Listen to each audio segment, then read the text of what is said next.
I'm not sure where this coat is originally from, but I received it about a year or two ago from my mom as a hand-me-down, and it is in rough shape. But it's really only the lining and the snaps that are in bad shape, so I'm going to spend some time and see what I can do to fix it up, either to wear it myself or to give it to a thrift store so they can resell it. Step one is to figure out how this is even attached. It was attached partly through the snaps, partly it looks like it had been attached uh, kind of like a bag lining where you attach it around the edges and turn it inside out. So I unpicked all of the lining that I could as carefully as I could, as the lining itself kind of was disintegrating at the seams. The seams were all raw, and so it shredded very, very easily. And I'm not sure what the lining fabric is. Possibly cotton. It felt like cotton, but I also didn't bother testing it to really even figure that out. The shell of the jacket is some kind of nylon, as well as the rest of the lining of the body, not the hood or the cuffs, which you will see shortly that I burned when I was trying to uh, put in the new hood.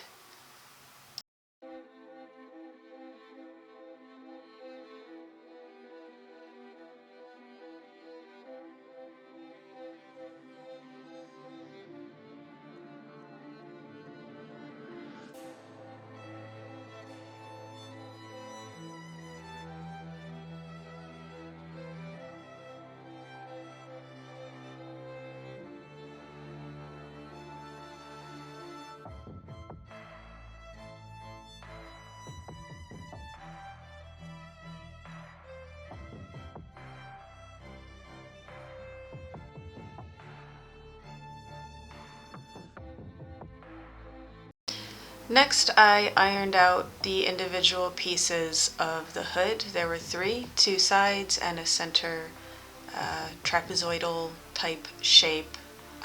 Didn't bother filming that, obviously, but I wanted to get the general shape so I could make a pattern on some paper and then cut out new pieces.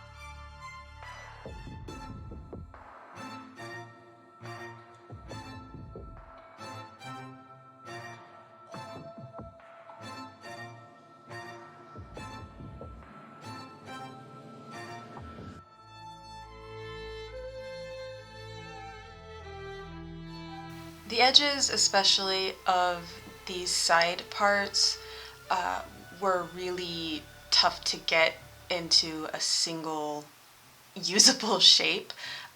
Solid shape, as you can see, they're very frayed and lots of holes around the seams. Um, I did not bother adding seam allowances to this. I tried my best as I was unpicking the seams to keep as much fabric as there was, and it was about a 1/4 inch of seam allowance that was used in the garment itself, so I just kept that and made a note that it was a 1/4 inch seam allowance on each piece.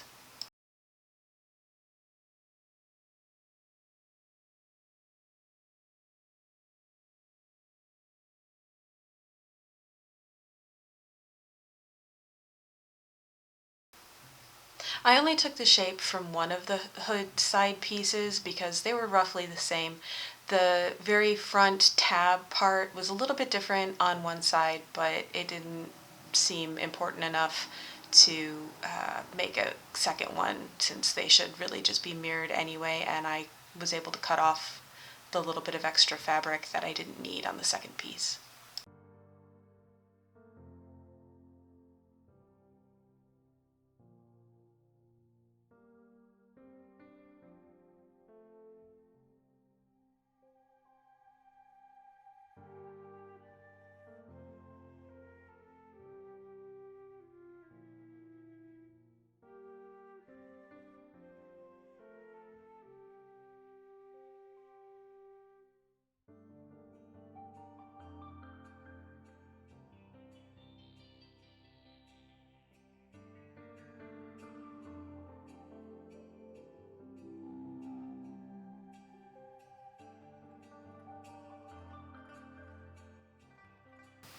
Here I'm doing what I can to kind of true up the edges, make sure the edges are straight, that the corners are at 90-degree angles like they should be, since the fabric I was working with, as you have seen, was quite frayed, it was quite wiggly, and as I traced it I could tell that they were not quite at a 90-degree angle, and I wanted to make sure the pattern pieces were as clean as I could make them.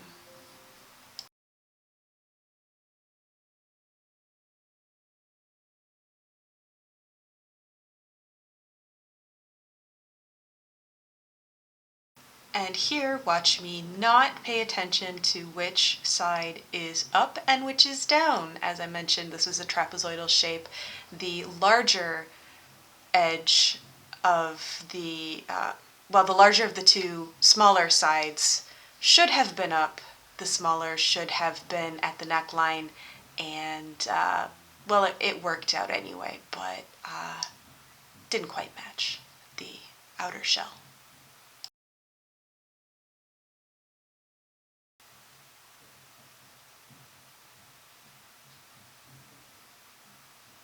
Pleased to see here that this is actually symmetrical. I was worried that the two sides would be a little different, and they ended up not being, so that was quite cool. Making sure the seams edges of the sides are straight and as neat as I can make them. It changed the shape just a tiny bit, but not enough to affect the final outcome.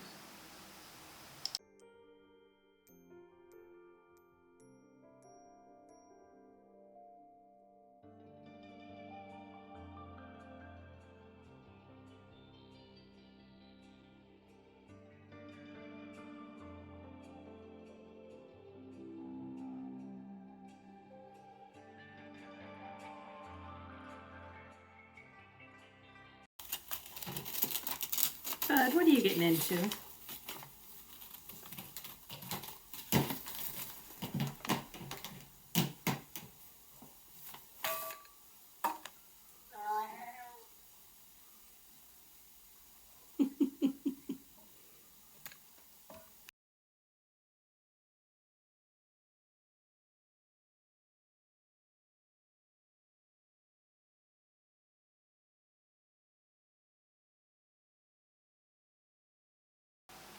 This is old packing paper that came in delivery boxes, like Amazon boxes that I saved. So I do need to iron it just to make sure that it's all nice and neat and that it's easy to trace on the cotton.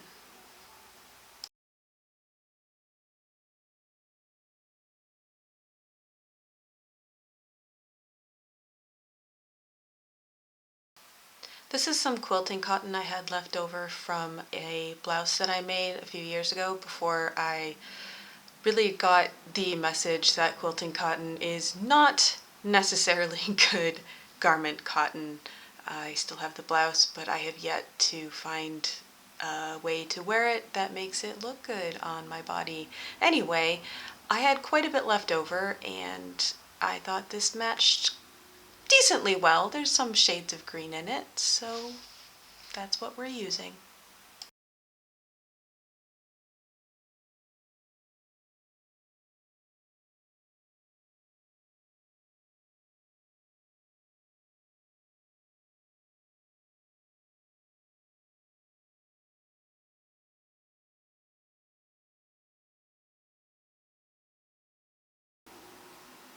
I wasn't too fussed about being overly careful with pinning and marking and tracing and, being extra cautious about tracing this pattern onto the cotton. So I just used a rotary cutter to make my life a little bit easier. I have learned recently that these smaller rotary cutters are much, much easier to do curves and turns with than the larger rotary cutter that I started out with. I don't know if that's a normal basic toolkit for sewists, but I've had a rotary cutter for ages, probably a good 20 years at this point, and I really struggled to use it on garments or anything other than a straight line that I can use a ruler with, because it was so hard to control. So I recently got this smaller rotary cutter with some gift money, and it is amazing. It works so much better.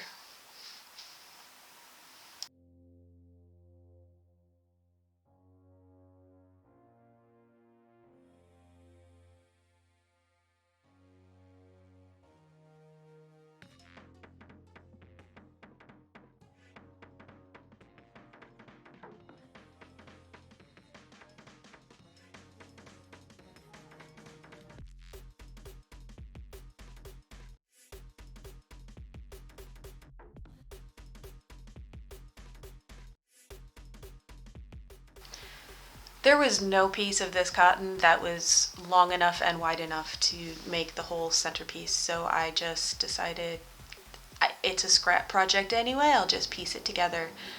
So that's what I did.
I used my serger for all of the seams in the hood because I wanted to make sure the edges were finished and not left raw to prevent that fraying problem that the original hood had. I have no idea how long this coat will last, but hopefully a good long while, and I want it to be sturdy. So I am using clips because I tend to forget there are pins, and the clips are very easy to see and manipulate to make sure I don't break the razor on this machine trying to serge over a pin.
This is fun.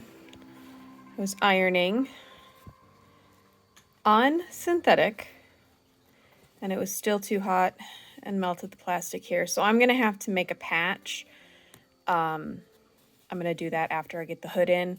and fix this part up because I don't want to replace this whole panel. That would be entirely too much. There are two little tabs on the inside of the shell of the hood, along each of the seams that meets the trapezoid, and it looked like they were there to keep the hood from kind of bagging out and, being annoying. So I hand stitched those in because it was just going to be a pain in the neck to do it on the machine.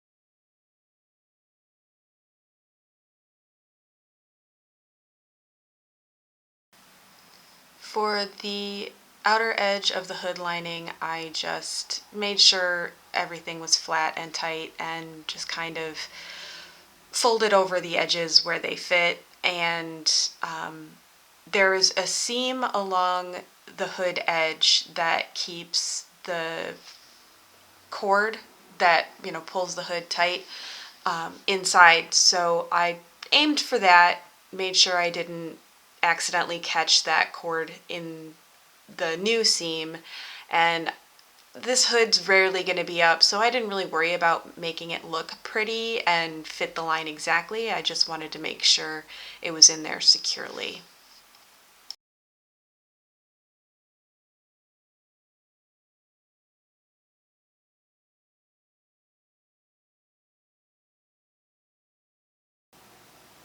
And at this point I realized I was going to have to deal with the snaps. So enter screwdrivers and pliers and metal shears, trying to get these suckers off so I could sew my new lining.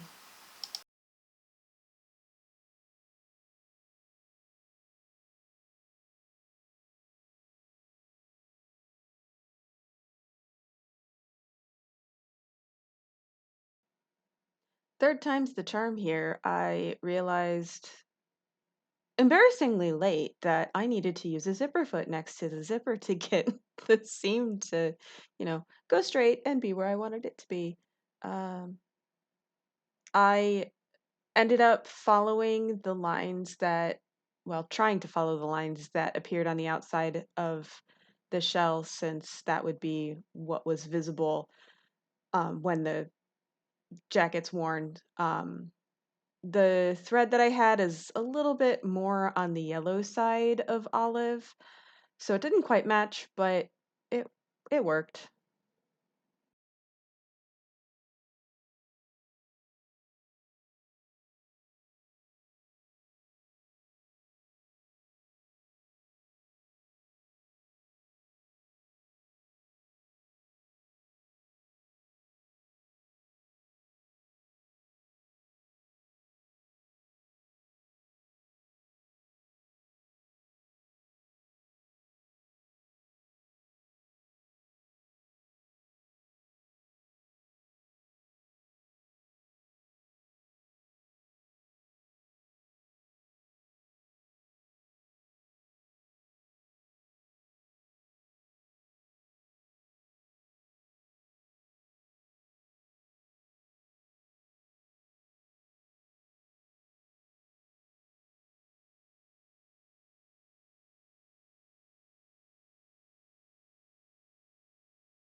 While I was undoing the lining of the cuff here, I decided that I was just going to take the entire cuff off and sew it back together that way, make it easier, less fabric to manipulate since the cuff wouldn't be attached to the sleeve and the sleeve wouldn't be attached to the body.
A more cautious sewist might have done the same thing they did with the hood and made a paper pattern before tracing it onto the lining material, but I am not that person.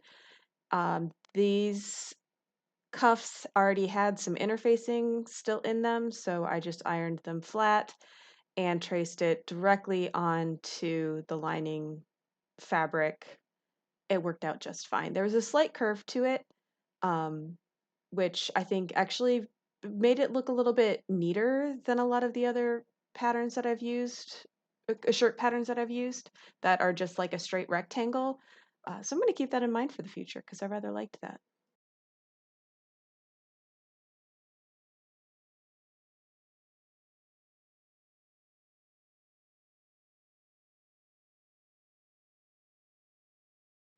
The first few times I made cuffs on shirts, I found the written directions incredibly confusing. I don't know why, maybe I just was visualizing it wrong, but it's actually pretty straightforward. It's really just sewing right sides together on three of the edges, not the one that connects to the sleeve, and then sewing the outer layer of the sleeve seam first, and then flipping over the inside of the lining to create a hem there and top stitching everything down. I think the top stitching on sleeves really helps to create a nice crisp cuff. But if you don't like the look of top stitching, then that obviously doesn't really work for you. Here, I discovered that the method I used for lazily cutting the lining actually worked quite well. I didn't have to trim off all that much on either of the cuffs.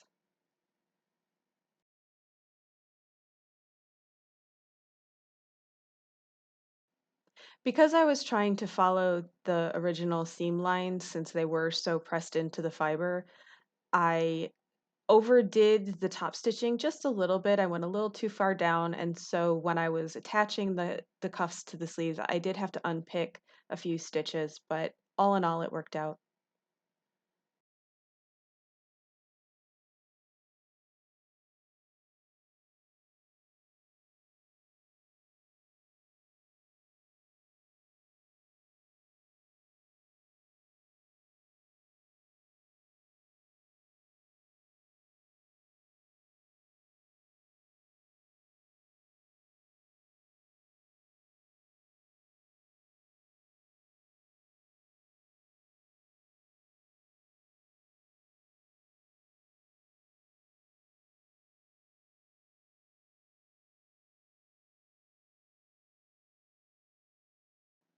Registration marks would have made this so much easier. Finding the center was well, I didn't actually when I was putting it together. I just kind of tried to make sure everything was straight. But yeah, registration marks on the center of the cuff and the center point of the sleeve would have made this a bit easier.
I really don't know why I decided stitch in the ditch was the correct way to finish this seam, but I did. This is actually the most successful I've been at making a neat stitch in the ditch seam. Um, but the original way it was put together, there was a very visible top stitching on this part of the hems or the cuffs, so I really don't know why I made this more difficult for myself, except that I was kind of tired.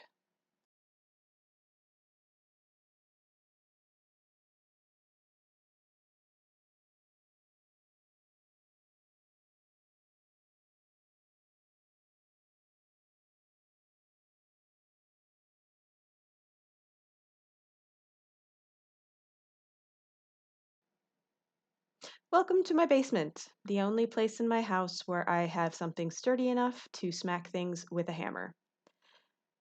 The snaps were pretty easy to put on once I figured out that I needed to press the tines through the fabric first, especially near the zipper. Otherwise, it was just going to mush the tines closed and not actually go through the thick zipper fabric. Um, there were 5 total that I needed to replace. and I'm rather pleased with them. I've worn the coat since, and they held up perfectly. So I'm excited to see how, long this jacket will last now that it's all fixed up.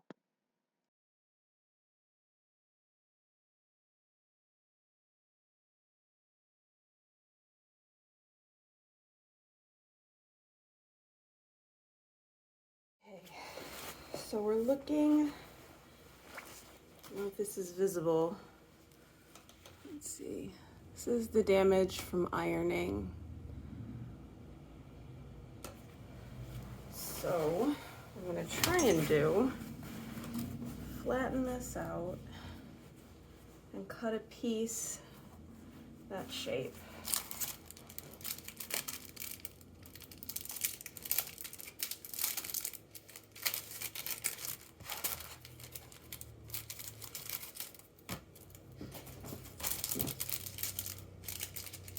Oh, they're nice and thin. That's nice.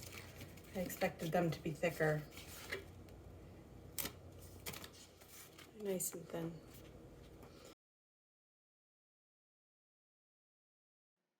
There was probably a better way to capture the shape of the seam that connected the hood to the body, and then the seam that I was trying to finish off the side on. But this worked. It required a lot of finagling, especially getting that top part where the hood attached to be the right shape. I really wanted to avoid places where it would start peeling. I don't know how secure this glue on the back is. So far, like I said, I've worn this already and it's sticking just fine. It's not rubbed off or anything or started to curl, but only time will tell. Fortunately, I guess I have some more of that patch left. I can extend it if I need to, but I'd rather not.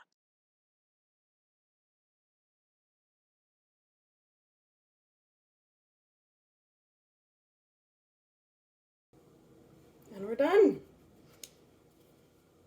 Very pleased with that.